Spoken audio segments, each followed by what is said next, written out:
So, good afternoon, everyone.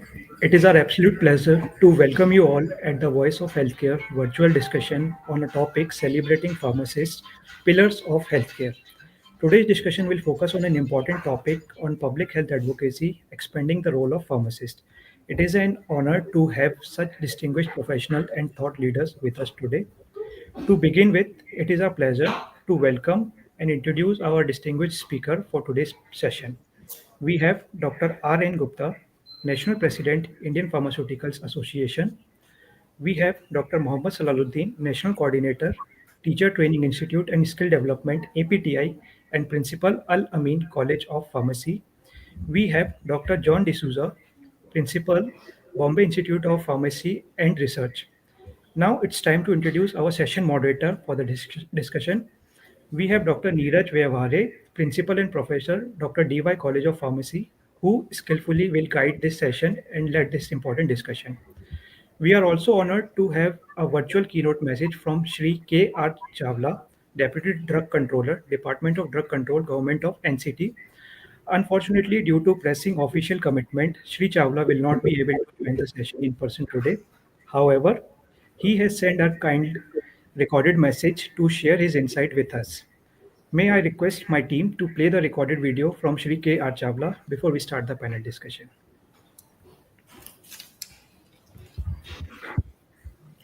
Good afternoon, everyone. First of all, thanks to Voice of Health, especially Shri Ravinder Kalpi and Dr. Naveen and his team for creating such a platform and bringing all the stakeholders, health professionals under one umbrella. It's a marvelous job. And to introduce myself, I am K.R. Chawla, working as a controlling authority, Deputy Drugs Controller and Head of Office of Drugs Control Department, Government of Delhi. I have been given the responsibility of delivering keynote address on the topic celebrating pharmacists, pillar of health. Now, in today's day, pharmacists are playing a very important role, addressing very important health challenges, and their contribution in preventive care is immense. They act as coordinator between healthcare professional and the patient. However, role of today's pharmacist is not limited to dispensing medicines and selling medicines across the counter. So, before exploring role of pharmacist, let us have a look of the scenario of Indian pharma industry. At present, Indian pharma industry is projected to grow at a compound annual growth rate of over 10% to reach a size of US dollar 130 billion by 2030. Enormous. However, the present pharmaceutical industry in India is currently valued at $50 billion only. So there is a great scope for expansion. India, as of now, is a major exporter of pharmaceuticals to over 200 countries served by Indian pharma exports. India supplies to over 50% of Africa's requirements of generics, 40% of generic demand in the US, and 25% of all medicines in UK. Definitely, that's why India is the pharmacy of the world. Now, as far as vaccines are concerned, India is known for fulfilling around 50% of global demand for vaccines. And almost 70% of WHO vaccines, which are covered under essential immunization schedule, are sourced from India. Now coming to role of pharmacist. Today, pharmacists provide expert guidance on the safe and efficacious use of drugs. The pharmacist can compile and maintain information on all the medicines and particularly on newly introduced medicines. They provide all the information to other healthcare professionals as well as to the patients. Role of pharmacists during COVID-19 was well appreciated in supply chain management of essential drugs and vaccines. Now, pharmacist is involved in process of drug development and its final supply usage to the patient. Now, what I mean to say is, if we see the drug development and R&D process, it is the pharmacist who is integral part of drug development. Whenever molecule is developed, it is our M.Pharm, PhD pharmacist fellows who are actively involved in the process of drug development. Then, when the drug is scaled, the technology is scaled up for commercial use, the role of pharmacist is again there. It is the pharmacist only who brings that molecular drug form, like which is in very preliminary stage, to bring it at the commercial level. Then, evaluation, clinical trials as formulation is the major work of pharmacist only. Then production of drug formulation. We all know the formulation of a medicinal product as well as its quality control part is done by a pharmacist. Then assuring quality output of drug formulation. As far as like role of pharmacist is concerned, it is not only confined to like production of a well established formulation, but also to evaluate and assure its quality. Previously, it was only limited to getting a product of quality. Now, a pharmacist is approaching adopting a preventive approach by adopting process validation, approved vendors, and all API excipients, etc., so that the output is assured by assuring the quality inputs. There is the role of pharmacist in every sphere of drug formulation and up to maintaining supply chain. Then it is the pharmacist who markets the drug.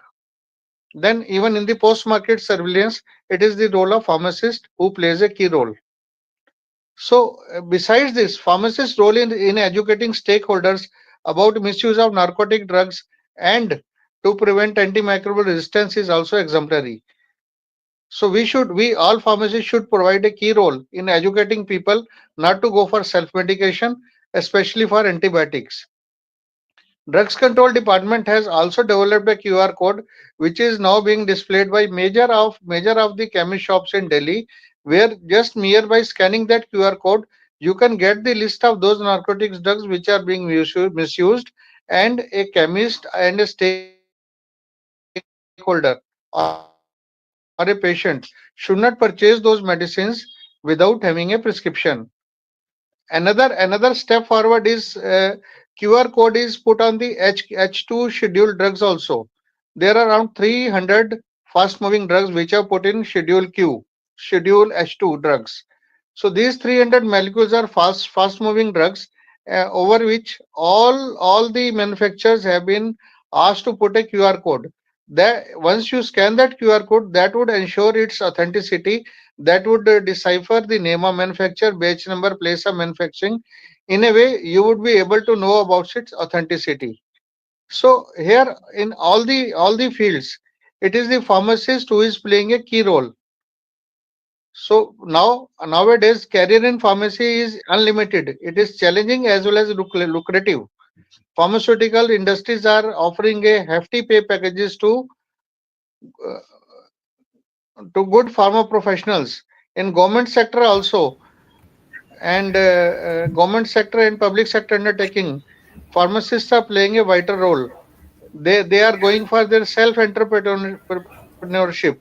Even in academics, pharmacists are doing wonders.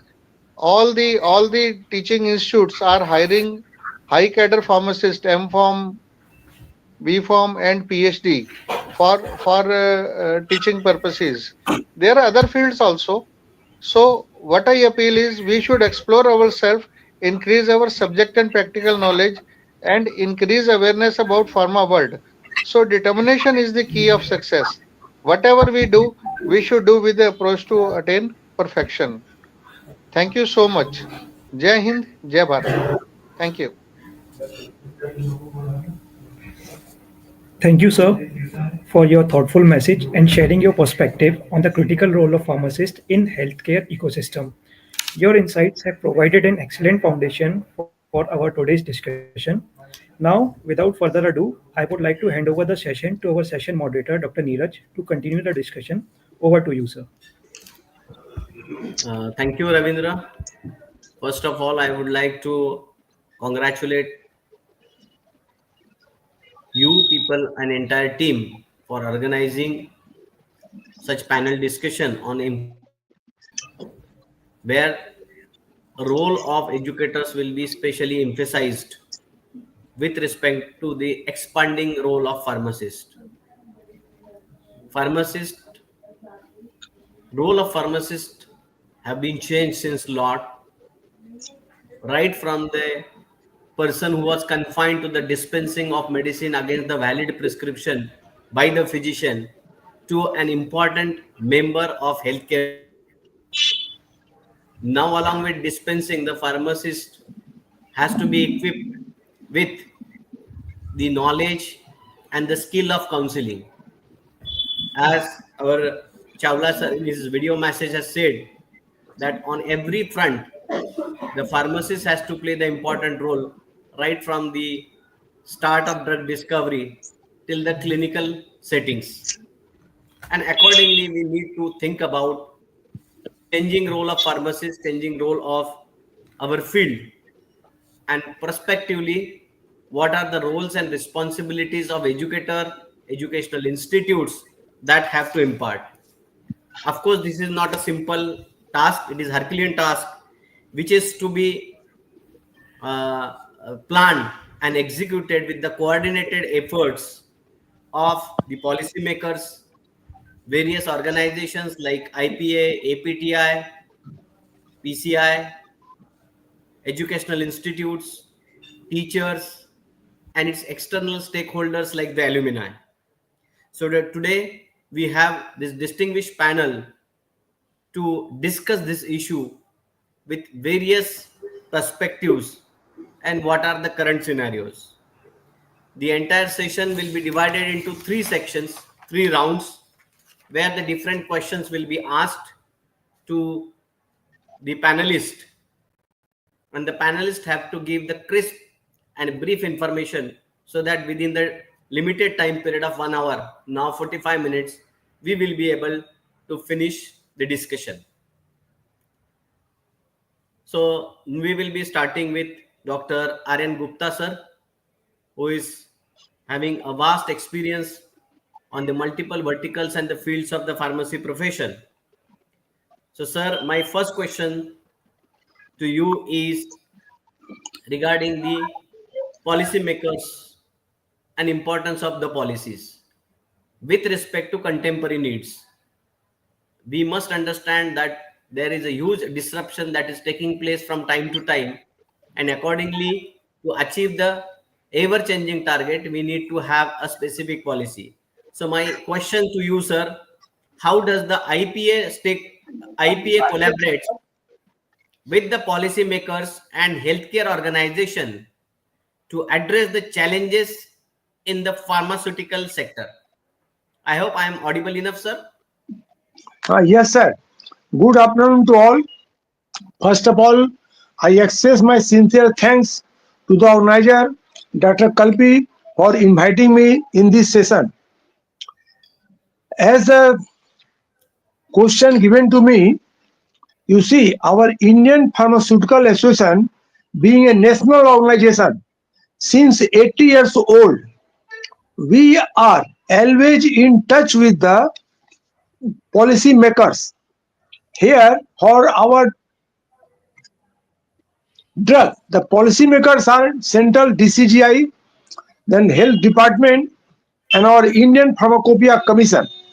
So always we are in touch of them so that the standard quality of drug should be manufactured and distributed, and its control of import and export both. We are always suggesting Indian Pharmacopoeia Commission for the development of specification of monograph of some drug, and also we are updating about the impurities. We have seen due to impurities, much more side effects occurs, and recently this propylene glycol impurities deaths were occurred in Africa. So we are always advising the policymakers, your Indian Pharmacopoeia Commission, then state drug control, central drug control, and health department for maintaining proper quality of drugs. Like recently, our government drug control department has insisted that CGMP should be enforced from 1st January 2005. We have requested to give some more time. So they have accepted our request, and now it is extended up to one more year, that is 31st December 2025. Like that, our Indian Pharmaceutical Association is always playing in this national healthcare scheme for the manufacture and supply of quality drugs, standard quality of drugs in India. Yes. Thank you, sir, for your very informative plan about the role of IPA in this particular part. Definitely, now we have to go ahead with these different aspects. So I would request you that please try on that, making the clinical pharmacist as a compulsory member of healthcare team, at least in secondary and tertiary hospitals, as a next step from the IPA. Thank you, sir. Now moving to the second, the young and dynamic principal, Dr. Salahuddin, who is very active on field as well as on social media. And we know that nowadays handling the social media and using the AI as itself becomes a very important skill.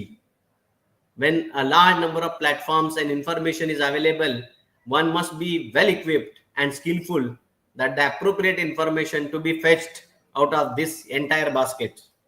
So my question related to this to Dr. Salahuddin is, as the National Coordinator of Teachers Training and Skill Development at APTI, how do you view the current state of pharmacy education in India? Very good afternoon. Thank you so much, Neeraj bhai, for your appreciation and Sir, your all voice the. is little less. Please increase. Am I audible? Very good Yeah, you are afternoon. audible, but still, if you can increase the voice, this I'll just check it out. need to be more louder. Yeah, very good afternoon. Thank you so Yes. much, Neeraj sir, for your words of appreciation to me as well as to the profession. Thank you so much at the outset. Let me first thank to Dr. Ravi Kalpi for giving an opportunity to the Voice of Health and inviting to the wonderful panelists over the discussion on the expanding role of pharmacists. It is much needed. We should talk on it and we should analyze that where do we stand. Actually, as a you have posed the question that my role as national coordinator on the teachers training and skill development of APTI and my view on the current status of the pharmacy education in India. These are the two different perspectives. Let me brief it in a very concise way. As a national coordinator, I do feel very proud and happy to be associated with the Association of Pharmaceutical Teachers of India. There is a lot of challenges because the current scenario, if you see how the pharmaceutical profession is changing, evolving, is quite enthusiastic. We feel happy because globally we have been recognized. As Dr. Chawla was telling that we are the pharmacists of India and the pharmacy profession is recognized globally. And in the recent years, if you see, our institutions numbers have strength grown from 3,500 to now we are above 5,000 institutions we have. So when I talk about the current state of pharmacy education, I'll also look about how we are imparting the education. There are two perspectives because the quality education and the education that we provide to the institutions. If I compare globally, when it comes to China or America, because we are always competing to these countries in terms of pharmaceutical products, because our country is still dependent on API with China. We need to look into how quality is all about our current status when we compare to the other countries. When we have the number of institutions more around 4,000 to 5,000, The output of the product varying somewhere around 2 lakhs per year. The graduates are coming out. The requirement of the industry is also very high. The global value of the industry is growing for India's pharmaceutical products, as the Gupta sir was also telling how the demand is increasing and how all about. The education has really, no doubt, with the changes in the curriculum that Pharmacy Council of India has adapted, has brought a new value to it. And after the introduction of PharmD program in 2008 by Pharmacy Council of India, definitely the face value enhanced, because now the curriculum completely, from the compounder to which we were called, to the community pharmacy, to the hospital pharmacy. Now we are globally recognized. We are working on it, going ahead. As Neeraj ji was also telling, that we should be more looking of having the more of the clinical pharmacists. Well, our strengths, if I tell about the educational system that are being available over here, I do watch on what Neeraj ji has said, that we should bank more on our clinical pharmacy profession. The revised curriculum has definitely given value through this PharmD course, that our clinical pharmacists are globally working shoulder to shoulder along with the healthcare professionals. And that's why our value has grown, where they are playing a very vital role. And this is where I do feel with the new curriculum that also going to change. Again, the ratification of the syllabus is happening, over which I'm also one of the part of it, where the emphasis is given more on the clinical pharmacy subjects and also on the skill-based education. So as government has also adapted, brought the more of the skill development courses, providing through LSSDC, to which Pharmacy Council of India is also attached. And I have seen recently many of the centers who have been recognized through the state pharmacy councils, where the pharmacists are being provided the skills. That's how the strengths are growing, and that is where the advantages are happening. It when it comes to the quality education, I told the quality education and the quantified education, because the number of institutions are very high, but quality of education is one of the concern, because that much of the trained skilled teachers are not available. That's where the Association of Pharmaceutical Teachers of India Skill Development Center, through this we wanted to bring more of the micro teaching, bringing up more skilled teachers, so that a quality education can be imparted. Definitely quality of the students, output students, is a concern, because if you go across and ask to the industry people, they always say, sir, earlier we used to have 6 to 7 candidates, wherein we used to hire 1 or 2. Presently we are having 100 to 200 candidates, still we are hiring 1 or 2 people. That means the numbers and the quality, there is a lot of difference that are happening. This Mismatched. is definitely a concern, and I do feel this is one of the challenge to the entire profession, and we need to meet it, because we are working on the quantity, not on the quality. That's where the quality education system, having the best of the infrastructures, we are still talking about the NIPERS as one of the best. We are not seeing standalone institutions, affiliated institutions as the best institutions. Probably if we wanted to bring the current state of pharmacy education into the quality form, I do feel that such type of institutions would also grow in quality and look for more of it. And another most important is that the hands-on training to the students, there is still a big gap, because the status of education and the requirement to the industry is still a gap, because we are not that much creating a skill amongst the students what is required to the industry. Probably many of the institutions which are having the equipments to handle analytical skills, but it do not match to the requirement. I'm still seeing the quality, the education system. We are now into an era of the technology. We don't hear some of the technical terms, but still we are adapting to it. I have never seen the 3D printing into the syllabus of the undergraduate or the postgraduate. Now 3D printing is into the practical implementation. I have never seen the artificial intelligence is part of the syllabus. I have never seen any skill development activities happening for our students to bring up more of the quality education. That is where is one of the major challenge. I do feel that we need to. And still another most important is that the acute shortage of the faculty members is a concern into the quality education. I do feel that probably if we have to bring up the more of the quality into the education system, we need to work on the interdisciplinary aspect, collaboration with all the other technical sectors, as I was speaking on some of the technical terms like artificial intelligence, machine learning, amalgamation of these things along with Yes, the yes. pharmaceutical sciences will Very, definitely very play valid a point, role. sir. That very valid point you have taken. That yes, it has to be an truly interdisciplinary, because now survival of any individual discipline in silos is not possible, and definitely the way the AI is expanding, and specifically in medical devices, which will be an important vertical for the pharmacy professionals. I think that the skill development program has to be organized, and regularly we have to upgrade our teacher, so that train the trainers kind of the concept can be implemented. And as far as we are concerned, I think we all have educators have to come together and give a representation to the Pharmacy Council of India, so that the syllabus will be revised in appropriate manner, which will serve the purpose, and we will be able to really develop the globally competent pharmacists. Thank you, sir, for your valuable input for this one. Now, the next person is Dr. John D'Souza, a very well-known personality and a very active person in the field of education and pharmacy profession. Recently, he has completed the 25 years of his career in the education, and thus he has witnessed the progress as well as the disruption that has occurred in the field of pharmacy, how it has impacted the pharmacy education. So, with respect to that, my question is, based on your experience, sir, what policy changes that are needed to support the extended role of pharmacists in India? Thank you, VOH, for this opportunity, and thank you, Dr. Neeraj, for the introduction.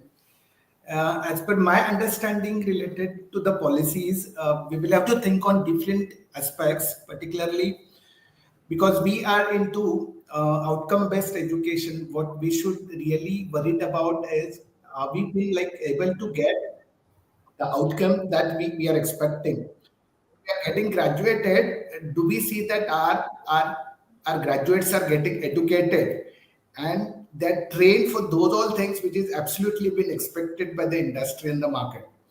So the policies that needs to be actually taken care of include so many things. Basically, it needs to be like we should have integrated approach, and we should see that our graduates are to be aligned for the market, aligned for the different types of professional activities they should be doing. And if we don't take the cognizance of the changes in the field, as many of you were mentioning, that the role of pharmacist has revamped. It has now become, before it was drug focused, and now it has become patient focused. While there are technological revamps, there is degradation in the ethics and values. I could come to know that there are close to 20-21% of medicines which are pirated or spurious in the market. So when you actually think on it, the policymakers should literally to be worried of one thing, that whether we are manufacturing the human resources what that industry and market is expecting. And there comes the role of educationist. I should say education department, and moreover the Ministry of Education, and whatever professional bodies should sit together and try understanding what are the requirements, because there are technological revamps. We used to talk about generics. We are very proud to be a market for the entire globe of quality and cheaper medicines for the globe, selling most of the vaccines even in the developed countries and all. We should actually see how we can include all those technological changes. Like for example, if we were thinking of generics before, we should start thinking of biosimilars now. And whatever change has happened in the field, do we have enough things added into the syllabus and curriculum, so that whatever market is expecting is what we are delivering even to the students, or whether we are actually training the students in those all aspects. This is one thing. So something needs to be done to match up with the technological changes. As Dr. Salahuddin was mentioning about AI and all. There are so many things happening as far as technology is concerned, because we have wearable devices now with which we can monitor the progress of the diseases and all. We are into personalized medicines. We were used to only with the medicines. So gene drugs or personalized medicines have opened the opportunity for lifelong cure of the diseases. So one thing that we need to do is we should have policies to add those all technological changes in the trainings of our graduate. Second, as per as the policies of the government related to the professional conduct is concerned, we always talk about the professional recognition, and we give examples of developed countries wherein the professional education is far higher to the pharmacists compared to India. So can we do something wherein the universities are be particularly for the pharmacies, departments are even at the state level should be particularly for the pharmacies, because pharmacy people only can understand what is happening in the pharmacy, and whatever changes we are expecting in the professional field also, can we bring it sitting together, like basically professional conduct, and importantly, we are not SALER but seller of the drugs, but we needs to be SAILER, seller of the safe medication, safe use of drugs. And those all professional and ethical values are to be imbibed through the system, may it be bureaucracy or may it be democracy. That is what I personally feel. Thank you so Yes, much. sir. Very well taken and very valid point. The most important that point you have highlighted, that all the policy makers shall sit together. Otherwise, there will be a number of policies, but that policies will be interacting and conflicting with each other, and which is the major concern nowadays. If you see that 2 days back, we have got one information that UGC do not require now the any paper publication award of the PhD. On the other hand, while doing the PhD, ethics of publication is the subject which is mandatory. If it is mandatory, then why we cannot make mandatory the publication? On the other hand, all the statutory bodies or quality improvement parameters like NAC, NBA, ISO, or NIRF, they are asking for the research index. So this is a very well example of contradiction that you have pointed out, and definitely this has to be taken again ahead. Policy maker should be a unified one, so that the implementation will be easy and achieving the target will be more easy. Coming to the next round now, first exhaustive round. Now second round, we will be more specific and brief about the questions. Again, the questions to Dr. Gupta sir, related to IPA, because you are holding the position in the IPA. How does the IPA support continuing the education and skill development for the pharmacists? Because we have just listened from the Dr. Salahuddin what kind of developments initiatives are required. So on the as a representative IPA, how do you support to continue these kind of activities, sir? You see, in our pharmacy profession, there are about 5 sectors. One is drug industry, second is education, third is regulatory drug control administration, fourth is hospital, and fifth is community. We are, through our Indian Pharmaceutical Association, arranging continuing education program for all these 5 sectors of our pharmacy. Time to time, through our state branches and local branches, we are arranging program so that our members will be attending this continuing education program. They will be much more benefited. At the same time, we are also arranging program with your PhD Chamber of Commerce, like that Bengal Chamber of Commerce, different Chamber of Commerce in state, and we are providing them good speaker from our members. We are providing good speaker so that they will also advocate about the proper program and proper education to the our all five sectors of pharmacy. Nowadays, for education, though Pharmacy Council of India is arranging an earlier AICT, AICT they were arranging program under faculty development program at all QIP centers for 15 years program. But since AICT has stopped funding, so but now from IPS side, we are arranging program, continuing education program so that the members will be benefited.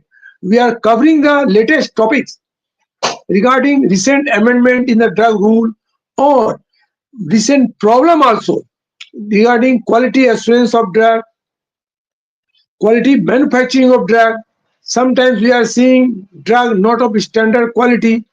For that, we are trying to arrange program so that our member will control this fake medicine and they will control the manufacturer in industry by providing quality assurance. They will do production of quality drugs, zero level of no mistake, 100% pure quality product they will provide. Like as Dr. Neeraj told about the PharmD and clinical pharmacist. Since as per Pharmacy Practice Regulation Act, the role of clinical pharmacist has come. In India, PharmD, sufficient number of PharmD graduates are available in the market. So they are not getting the job properly. That's why we are arranging the program like pharmacovigilance, or we are arranging program so that they will be better suited for the clinical pharmacist role in our hospital. And for working hospital pharmacists, we are arranging programs for good dispensing practices, good pharmacy practices in hospital, inventory control like that. And for community pharmacy, we are also arranging program, but we are getting a difficulty in getting community pharmacists for the training program because they are engaged in their retail store. So this we are though we are arranging program for community pharmacists also. So we are Yes, sir. arranging for all the five sector of our pharmacy Yes, profession, yes. continuing education program. Thank So I you. think what example that you have quoted is an culmination of all 3 points, that as per the policy on Education Regulation Act, there is a requirement of clinical pharmacies in the hospitals. So by rule it is there. Available market students are also there, but they are not able to get job because the hospitals do not find them well equipped, which is the concern which is raised already by Dr. Salahuddin, that we have to work on how we will make the students really competent with the contemporary need. So in relation to that, next question will be Dr. Salahuddin. What are the two important skills, only two important skills that you find are essential today that the student should possess? Well, Dr. Neeraj, so I do feel probably not particularly few skills, because we are expecting our pharmacists to be globally recognized. Now we are the pharmacists of the world. So I do feel basically what we are lacking behind the words being submitted by Dr. Gupta, that basically first and foremost is the clinical skills, which is now the most important that a student need to have, because we are working with the doctors. The clinical knowledge with respect to in comparison with that of the doctor, we are lacking behind.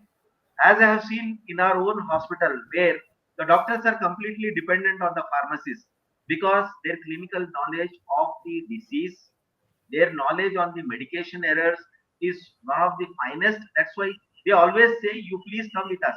And if the pharmacist well versed with all these skills, believe me, they become dependent on the pharmacist. That is what it is happening now in Karnataka, especially at Al-Ameen Hospital, where the students are being given the power of doing counseling to the patient OPD as well as to the IPD, and the patient will not be discharged until and unless the student does the counseling and then put a signature on the discharge form.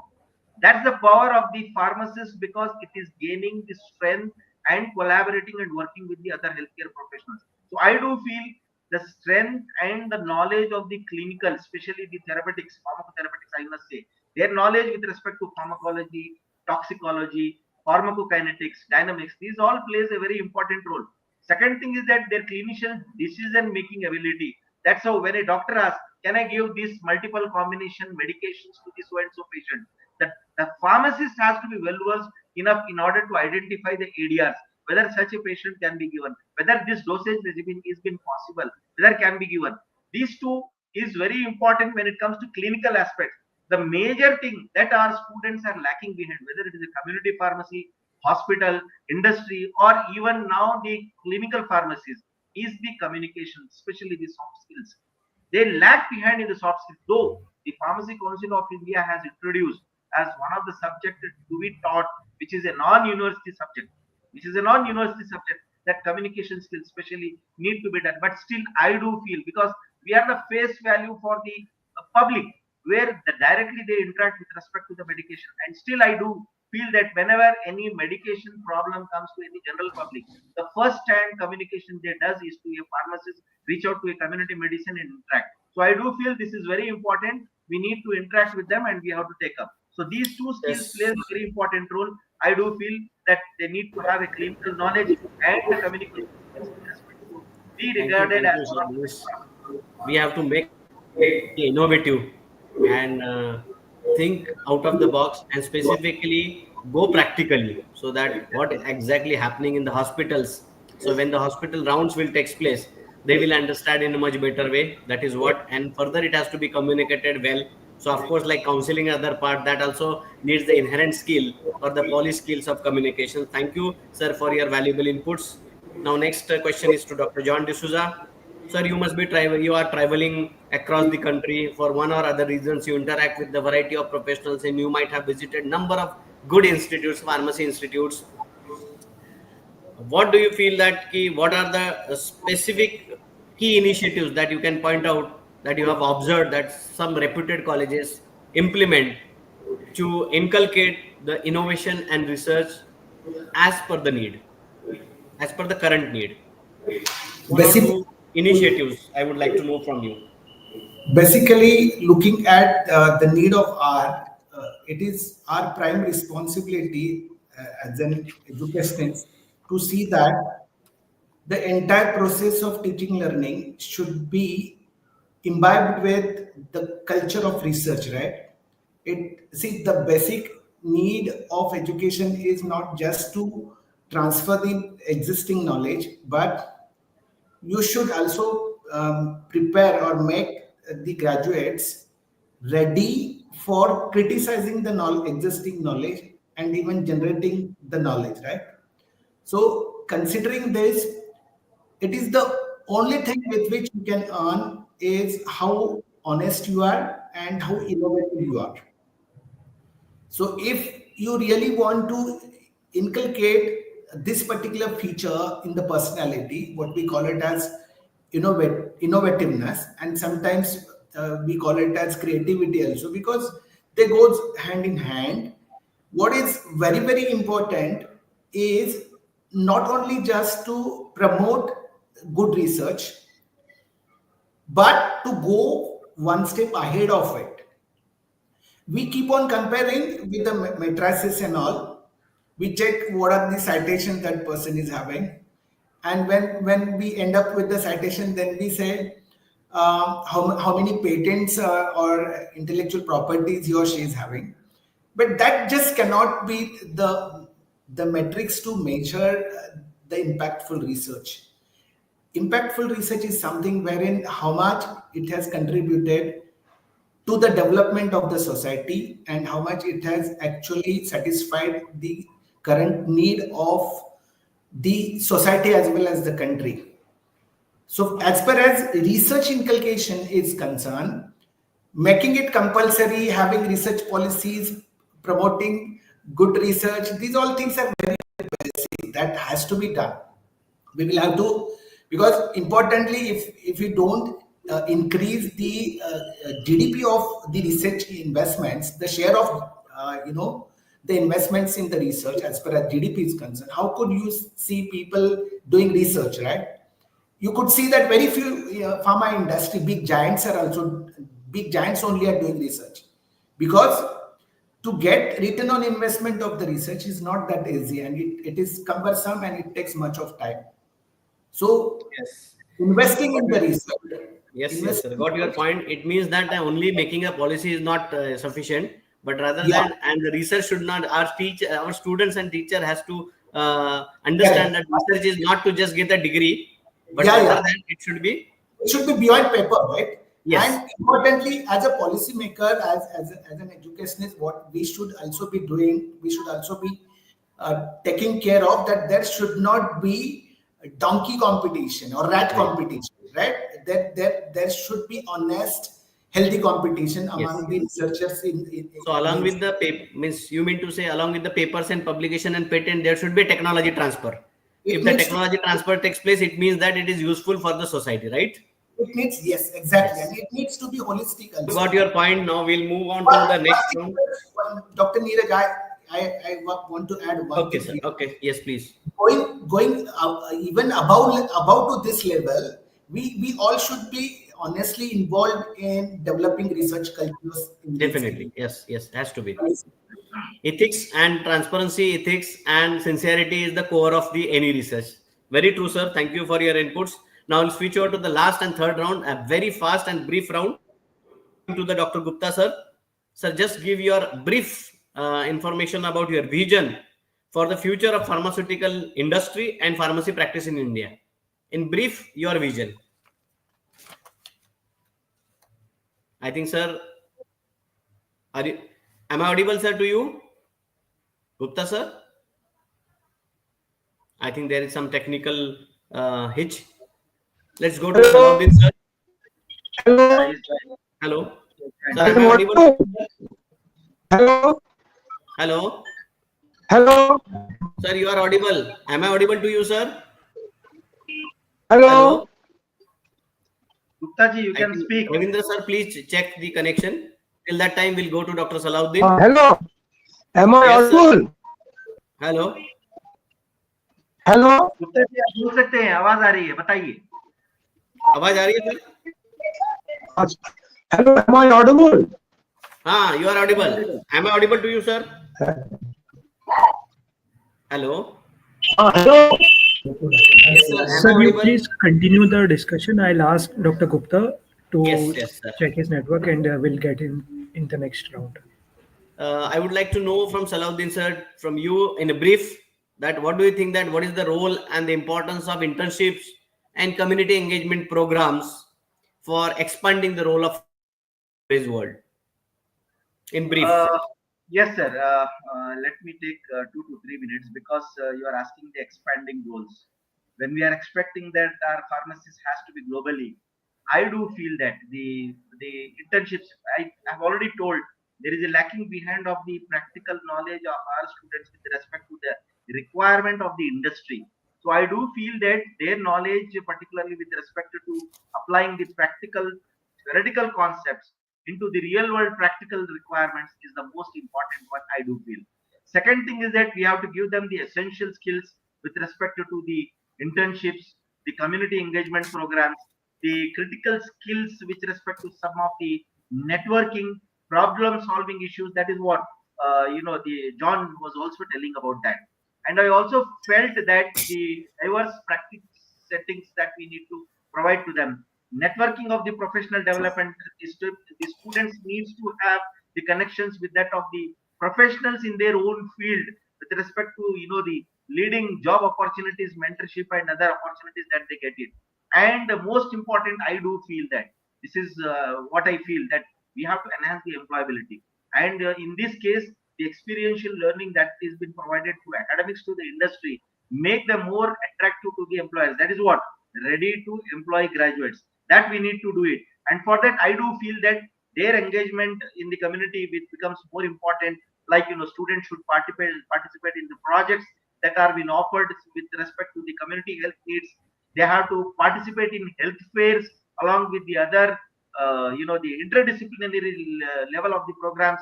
I also feel that there should be collaboration with the other community organizations to carry out some of the activities like free clinics, non-profits, and government agencies where they carry out the activities they need to participate.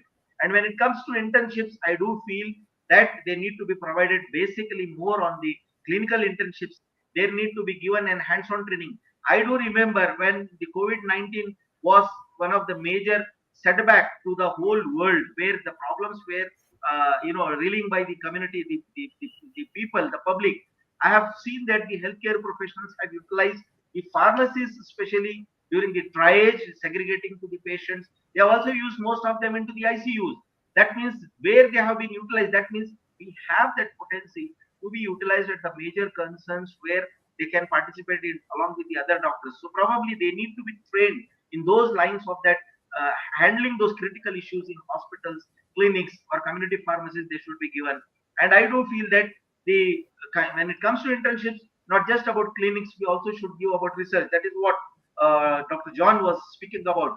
They need to be given more onto the research projects, developing skills in design of the study, and also most important, the data analytics, identifying those the major concern areas. And industry internships as such, through the curriculum also, most of them are undergoing through the industry internship. Yes. But that, Hello. yeah, Gupta ji, just I will complete it. Okay. And I do feel these all certain skills will play a very important role, the participation of our students into those activities. And in this case, I do feel the development of the skills with respect to the curriculum, along with the other organizations like IPA, as IPA is one of their activity recently on the vaccination through the FIP is playing a major role and providing a face value. So I do feel that with respect to the community engagement and the other programs, we can bring a better face value to all our pharmacies. Yes. Thank you, sir.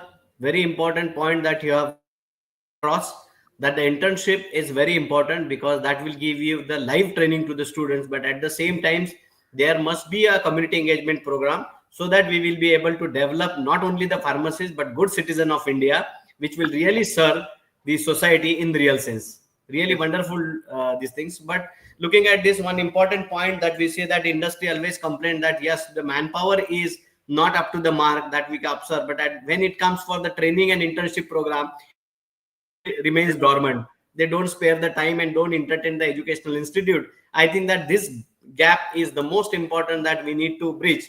So, and with respect to this particular part, I would like to ask Dr. John sir that what do you feel that what should be the initiatives that are the steps that we should take to make the industry and institute very close to each other so that they can complementary to each other rather than the opposite sitting on the opposite bank of the river. Basically, before starting actually giving answer to your question, what I will be happy to tell you that even education has become industry now. And when you think of industry is meant for making money, right? So if we ask industry and if we blame them as they're not giving training to our people, there must be some mistake from our side also. So let us introspect in that regards also. What I personally feel is one should go one step ahead. Instead, asking industry to come forward and shake hand with you, and instead taking we all practically taking the initiatives to shake hand with the industry. It is a need of our now to see why can't we have industry before we start with any of the educational institution, or why industry should not start educational institution, why there should be dependency, right? Because basically sending them into the industry, maybe like if you send them to the clinical research organization, they will be honed with those all skills which are needed in clinical research. But what about the other things like maybe regulatory, UCQ and other? how do you come to know that I do have prospects in clinical research only? Did I ever do the mapping of my skills with what industry qualification packs with the job roles? I never do that, right? So personally, what I feel is instead of हाँ going ahead and having integrated हाँ efforts, चला यहाँ चला दे चला चलेगा what we should be doing, what we should be doing is we should have initiatives to see that we have our own industrial setups, or if not possible have a close association that every day students should have some other industrial, some other opportunity to have understand the happenings in the industry. Yes, sir. That's what the question. That question is there. What is the way to get the connect with the industry? Very That we true. would like to know There from you. has to be two, three things to be done. One is we should take initiative and try understanding industry, what industry is expecting. Why industry is not taking you there? Because we have committed certain mistakes, and I shouldn't have. I shouldn't tell those all here. But we should have initiative from our side, and we should come up with the joint programs wherein Yes. there can be combined, Yes. there can be benefits even to the industry and even to the academia. If Yes. it is benefiting only to the academia, then they may not be that proactive to get involved into. So let us find certain modules wherein industry is also going to benefit, and similarly there will be benefit to the stakeholders of Yes, education. yes. I think this the private university concept, state private universities, and the autonomous status is prepared with that intention that you can get some industry people on your board as well as the faculty. And I think that that will be the best way, because getting the industry people on your board or as a faculty, that will be able to inculcate the industry culture and actually expectations of the industry that will be percolated to our regular teachers and the students. And I think that that will be the amazing state. Thank you, Dr. John, for giving a very valuable I input. just want to add one sentence here. I just want to add one sentence. It needs to be broader as well as deeper. Yes, yes, Thank you so definitely. much. The research has to be, and that's what I think that if you look at the 3-4 years back, the in AICT, although we are not a part of AICT, but AICT has come up that the industry can start the educational institute, and probably the objective was that because the industry can develop the manpower as per their need. But another part is that the industry can look only for the specific courses as per the individual interest. That is the another part, and hence the service-oriented industry and the pure pure business unit, there cannot be comparison. Education Thank you. Yes, for thank you, Dr. John. We are already running out of time. This is the last questions, and I expect the Dr. Gupta to give a brief answer. How do you look at the future of pharmacy practice in India?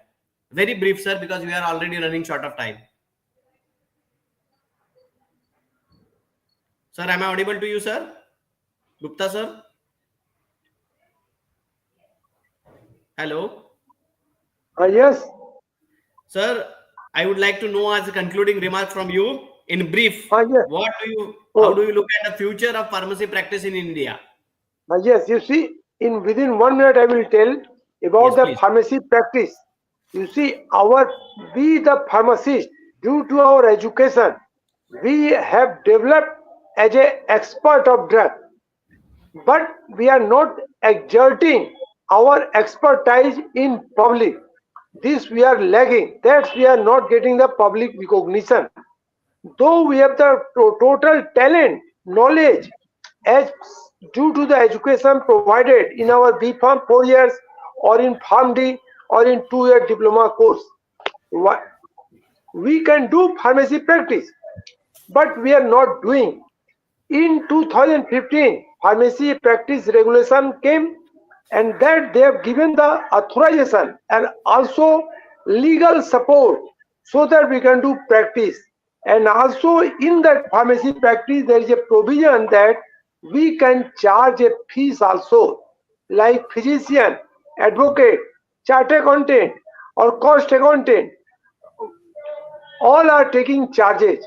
Similarly, we can do pharmacy practice whatever knowledge we have gained, and much more thing is required because doctor on giving the prescription they don't have the time to tell, And we know there is a drug interaction, drug food interaction. Then how to take the drug is stored in the home, then immunization schedule. These are much more important thing. The drug interaction is a main factor.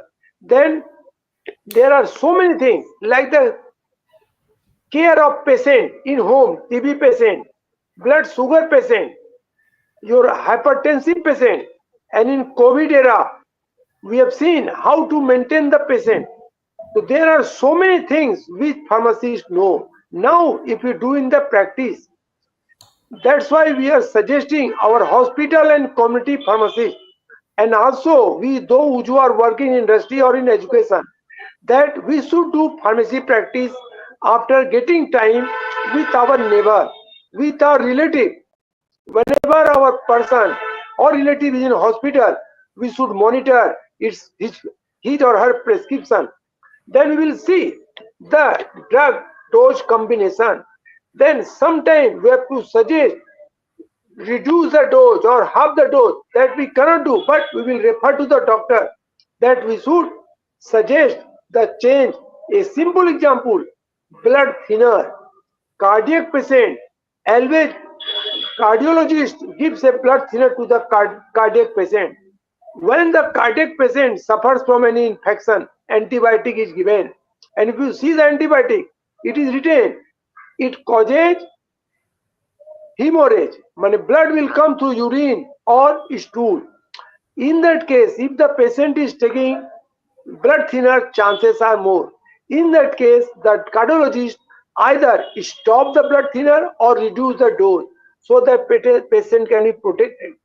Similarly, whenever 2 or 3 drugs are given, drug, sometime Yes, interaction yes, is there. we can It will understand, but potentiate or yes, yes, role and so this. responsibilities So of there are so practical many things pharmacists. which we know. Yes, So yes, it is required. We should exert our knowledge to the patient. Then yes, yes, patient will come to us and we will get the recognition. yes. And automatically, when we will generate the faith of common mass, they will pay Yes, definitely, sir. fee, Means you want to say that we have consultancy to fee. give the render the services, and for rendering the services, as Dr. Salahuddin has put his views, that we should be able to equip the students specifically with the live cases, and for that, whether it is a hospital or whether in industry, that has to become together. So all this, if we understand that yes, there are policies are in place, there are policies are being run at different places, and there are policies in the process, but it has to be an culminative effort and collective efforts of the educational institute, whereas Dr. John has said that they have to come one step ahead, they have to leave behind the conventional way of thinking, and they have to come out with the corporate approach or a business industry approach, so that they will be really able to present themselves as a real partner of industry. So industry will automatically comes, and when the industry come into picture, automatically the research and innovations will be diverted in such a way that it will satisfy the need of the society. And as a part of Dr. Gupta sir said that what kind of the services that the clinical pharmacist can give or pharmacy students can give, that will be a really visible on ground if we go for this particular kind of things. So as an educational institute and educators, we have to understand that yes, we need to do the lot of changes, and we'll have to take all these partners along with us, so that the really a production of globally competent pharmacists which will face the disruption, the ever changing disruptions in the field with success, and we will come out as a really important and indispensable team member of healthcare team. Thank you all the dignitaries for sparing your time and giving your valuable input. Certainly it will be very useful, and it will be floated and will reach to the different authorities. Those will be able to take the cognizance of this, and in future we will see this drastic changes or significant changes with the profession and the professionals. Thank you for giving a time. Hand over to the voice of VOH. You are You are not muted. audible, sir. Please switch on. Unmute yourself. Unmute karo. Thank you so much, sir. And on behalf of Voice of Healthcare, I would like to thank everyone. And it was a great session. So this As we reach to the end of today's discussion, we want to extend our heartfelt gratitude to our speakers and the audience for your active participation and contribution. So, your thoughtful inputs and words have certainly made this event more engaging and impactful. A special mention to Dr. Neeraj for moderating the session with such insights and sincere. And thank you so much to Shri Chawla for sharing your meaningful thought and message with us. Once again, I would like to thank you all for making this event a success. And let's continue to support and appreciate the incredible work being done by the pharmacist. So, thank you and have a wonderful evening, because without your inputs and insights, this event won't be able to possible. Thank you. Thank you so much. With the Thank you. permission, we would like to leave, madam. Thank you. Thank you, sir. Thank you all, friends. Thank you so much. Thank you so much.